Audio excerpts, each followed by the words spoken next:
siitä, että heillä osattaisi käyttäytyä normaalia lapsiperhettä paremmin ja syödä kiitollisen hiljaisuuden vallitessa.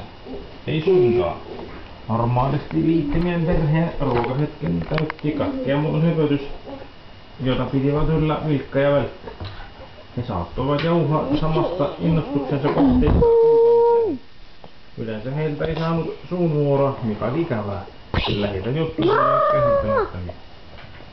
Kerran he esimerkiksi puhuivat mielikuvitusystävistään 4 kuukautta, 3 viikkoa, 5 päivää ja 7 tuntia käytännössä koko ajan.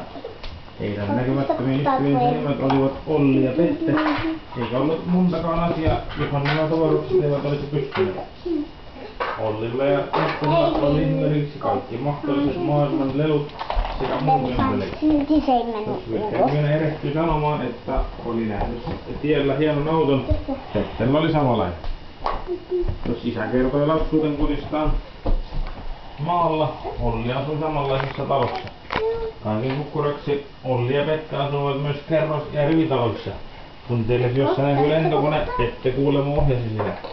Erikoisinta oli, että näiden mielikuvituskaverisen äidin, sedän, tätin, isoisän pappa oli kuulemma kuollut jo vauvana.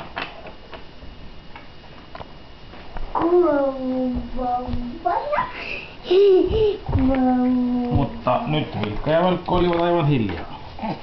Koko porukka katsoi ikkunasta pihalle, jonne oli juuri kaarteltu auto. Autosta nousi tumma, pyöreä ja lyhyt mies, jolla oli valtavat lihat.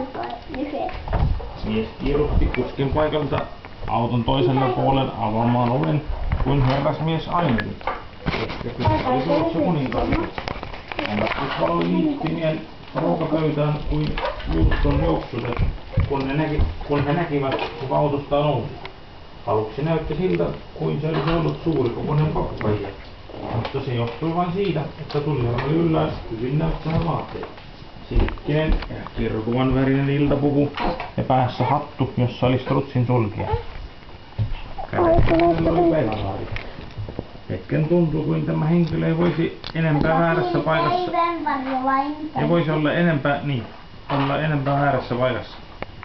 Suomalaista pihakoivua vasten naisen räikeä olemus oli huikeassa ristiriidassa.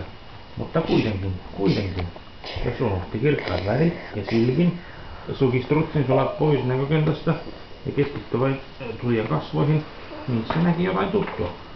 Luontevuutta, joka sopi tänne liittimeen maalaistavan pihaan. Mutta mitä se oli?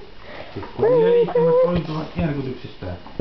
Putosi haarukan nokasta lihapulla, ja koska se oli täydellisen pyöreä, se vieri hyvän matkan